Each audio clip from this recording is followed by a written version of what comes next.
Hello OptionStrat traders, Steve Ganz here, wanting to share with you another compare and contrast between two trades. In this session, we're going to take kind of I'm going to say a little more of a superficial look, because I'll tell you, butterflies are one of my favorite trades. The class I teach on butterflies is 7 hours long, so you can get really in depth into these. I'm working on one right now for calendars and diagonals. That's going to be probably 5 to 7 hours as well. So obviously I'm trying to condense a lot into a very short video here. So know that this is not going to be comprehensive, but it is designed to kind of give you a sense as to how are they different. So when I modeled both of these up, the market was at around 4,200. I'm doing this as I usually do in SPX. That is my main trading vehicle for a number of reasons, but it also helps illustrate a good way to compare and contrast between different positions. So this is the long put butterfly. We've already explored that a few times this week. If you want more details on that, certainly go back and look at the couple prior videos I've done on it. And I'm doing the same thing I did previously, 50-point wide wings. I'm going out to the June monthly expiration in both scenarios that we're going to look at here. So the thing I want you to notice is that in the put butterfly, you have a long put, and I'm assuming at the money, or in this case, close to the money is where we're putting these on. So you have a long put, then you have two short puts, and then you have one long put. And that creates a defined risk position, as we're seeing here, called the butterfly. You're seeing it bounce around quite a bit here. Market's moving a bit today. Bid-ask spreads get a little wide on these sometimes. Let me refresh these. So it is actually around $1,000 in maximum risk and about $4,000 in gain. We can see our max loss here, what the trade will cost us to get into, which is our maximum loss. And that's true of both of these trades. Both of these trades are defined risk trades. We have about a 25% probability of profit, and these are the break-evens. And then we can, of course, look at all the Greeks, etc. in a moment. But let me come over now and take a look at the calendar. So before I get there, a butterfly, or most trades that aren't calendars and diagonals, we call them forms of vertical spreads. A butterfly is essentially a vertical spread. They call it vertical because the prices kind of go down the chain, or your strikes go down the chain, but you're all in the same column. You're all in the same time period, the same expiration. So it's the vertical is really what you're trading there, is the difference between the 4,200 and the 4,150. Now, time spreads, which gets into calendars, diagonals, etc., they often refer to those as horizontal spreads. The reason they call them horizontal spreads is because when most options programs look at the options chains, you have all of the different strikes vertically. Then you go out period to have your different expirations going out in time. So you can see that's horizontal here as well. So again, sometimes you'll hear calendars and diagonals referred to as horizontal spreads. So let's go look and see a comparable size calendar. What does that look like? How is that different? Well, first thing you'll notice is that it has kind of a different shape to it. This has kind of an arched curve to it. And what is it that makes up this trade? Well, what makes up this trade is we have a short strike at the front period at, in this case, 4,200, because I wanted to keep it kind of the same that the calendar was, or excuse me, that the butterfly was. And then we go out some period in time, and this period in time can vary significantly depending on your goals and objectives. But I modeled this in a way to have kind of a similar overall entry price or risk to the trade. So basically this consists of one short 4,200 put, in this case it's June 16th, and then one long 4,200 put on June 21st. That gives us this general look and profile. You can always tell a horizontal or time spread, because there will usually be an arch of some type that's incorporated in the P&L diagram. So let's talk about how the two make their money. So you can see here we're similar in that, we have a max potential loss of 854. We've got a higher percent chance of profit, and I'll pull these all down so we can contrast and compare these more specifically in a minute. But I want to get back to the whole construction component. So let me come back here to our butterfly. And basically where this tent comes from, it's the difference of what are we selling these two for? Well, in this case, we're selling these two for around $49. So that's going to bring in almost $100 in premium. Then we're buying this one at 76. We're buying this one at 33.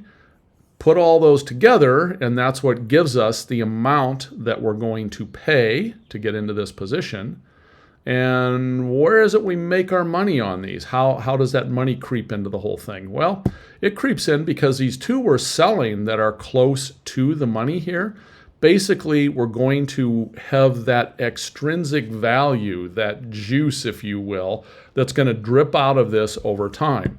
As that drips out of this, when we get into it, it's going to look like this. As that drips out of it, it's going to be doing this. And our T, what we call our T0 line here, is going to mound up. And this will be our profitability that is coming into the trade. And it's largely coming into the trade because of the decay of these options that we sold here. I like to think of the short options, which are usually the engine behind the profitability coming into most of the types of trading that I do. I like to think of them kind of like an insurance policy. So I sold someone an insurance policy here.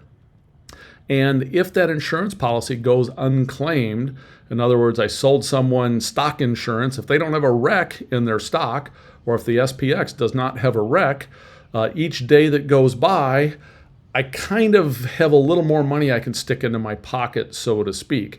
And then if the term expires, in this case on June 16th, and there's not a claim against me, well, shoot, I can get all the way to where I get this entire thing. Again, with my personal trading, that's not what I'm shooting for. I'm usually taking these off well before expiration, looking to get my 10 to 15 to 30 or 40% out of each trade.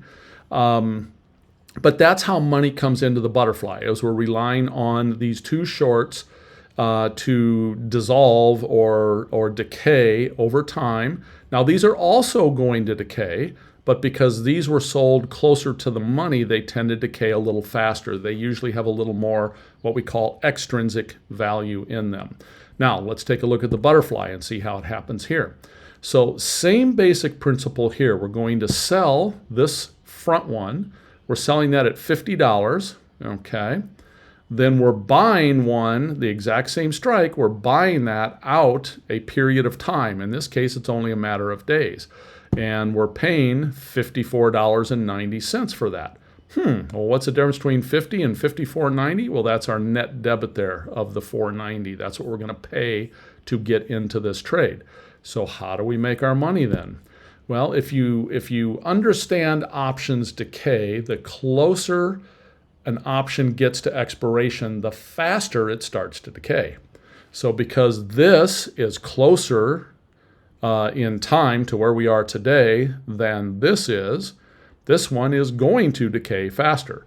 Now again, if we look at this, we can see, well, there's $49 worth to potentially decay here, and there's $54 to potentially decay here. But again, if this front one decays faster, it will overtake what this last one is decaying at. And again, that's where our profit comes in. So if we look at this, 3, 4, 5 days from now, it's going to look something like this. And then in a week or two from now, our T0 line is going to be mounted up even more. And again, that's this shorter period, short option that's decaying much faster than the back option is. And that's what brings the profitability into this trade. Again, here, I am never looking to carry this to expiration. And in fact, one thing you have to be very aware of if you're trading time spreads of any type is, remember, this front one expires before the back one does. You do not, in most cases, unless you really know what you're doing, you don't want to be in this trade after this expires and you just have this. So if you enter a trade like this, until you're very comfortable with calendars and how to adjust them, you want to make certain that you are out of your trade totally before whatever your front period is expires. You're going to want to close both of these. Again, as you get more proficient, as you understand exactly what these options are doing, there are a lot of ways that you can adjust these trades and turn them into different things, turn them into iron condors, turn them into call spreads, put spreads, etc. If you want an example of that, I think I shared an example on NVIDIA where I did an NVIDIA calendar.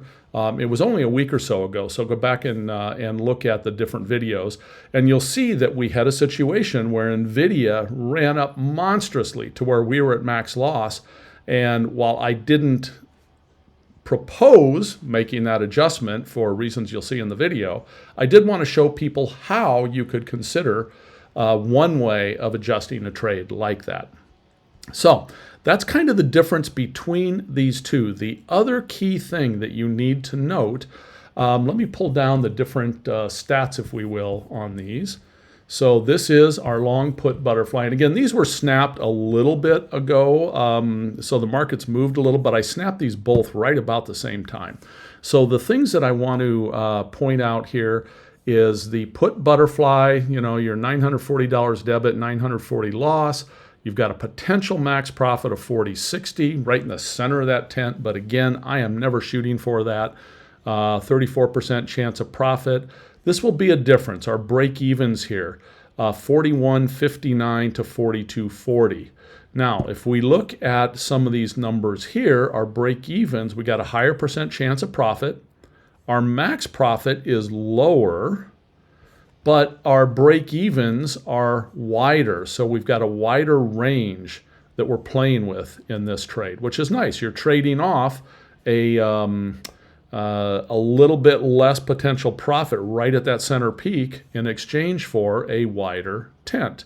So then also when we get into the Greeks, probably the biggest one that I focus on here is theta.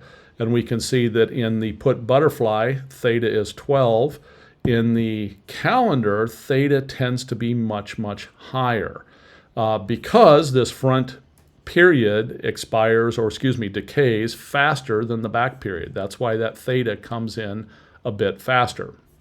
Now, one of the misnomers or the things that people don't fully understand, and I'll be devoting over an hour on this in my class, is people consider butterflies to be negative vega trades. That means if volatility goes up, a standard butterfly is going to show some loss in it, or it's going, the profit, wherever your T0 line is, it's going to sink in a negative vega trade if volatility goes up. Now, if we look at vega in a calendar, it shows that it is positive vega. So you'll always see people that are making the claim of, oh, I should put on calendars in a low volatility environment because they're positive vega.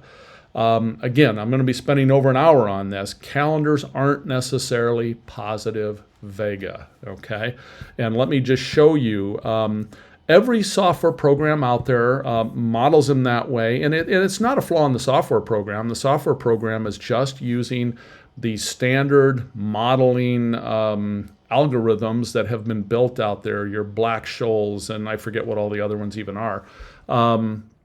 But what it's assuming, what the those different volatility models and different options pricing models are based on is if we show a shift in volatility here, we move volatility up or we move volatility down. I mean, if you're doing this, it looks like it's a no-brainer. Gee, it must be positive vega because if volatility goes up, this thing gets way more profitable. It peaks up at about 4,000 and my tent gets much, much wider. Okay, well, what's happening there is that the modeling software, again, all modeling software at this stage, is showing that the volatility in the short period option, our 616 option, and our back period option, 621, is changing at the same rate. That they both, if I take this from 14 to 24, this is assuming that both of them went up 10%. That's not usually the way option prices move. One might move more or less than the other one does. So what we're ideally looking to have happen here is we want the value of these short options to drop out or reduce in value, because remember, we sold those. So we want those to drop in value as quickly as possible, ideally more quickly than the further out dated options. And under normal circumstances, that is the way it will play out. So that's how, again, this profit creeps in. But how can that get wonky? Well, it can get wonky in our favor if the front period drops out faster than the back period price does, or the back period price maybe increases significantly in value where the front period does not, because again, we're long these. So if these go up in value for some reason and these do not increase as much in value, that's also a plus. So at the end of the day, where your butterfly spreads and verticals and all that sort of stuff, I consider these what I'll call largely three-dimensional trades. We're dealing with the element of up price move, down price move, and changes in volatility. When you get into into calendars and diagonals, you're dealing with what I'll call a four-dimensional trade. So you not only have the up and down price movement, you not only have the volatility movement, but on top of all that, you have the difference in the movement between the front strike and the back strike. So again, if you didn't get all this, don't worry about it. Time spreads, calendars, diagonals, again, you can get really deep on those. My class is going to be probably 5-7 hours to help people, dive into these. If all this didn't sink in right now, just know that time spreads are one of the more complex trades, or one of the trades that don't always act the way you think they're going to act. But the biggest takeaway message I can give you on these is if you do one, again, your max profit could potentially change up or down. Your max loss, so long as you close the trade out before this one expires, won't exceed what you paid for the trade. So that's the big saving grace in these. So you can enter some at some point in paper or very small in like SPY or something like that, and study them, see how they move. Get more education on them. Take some deeper dive education classes on them as well, if you think they're a trade that interests you. So that's it for today, and wrapping up our compare and contrast between the butterfly and the calendar. Take care, everyone.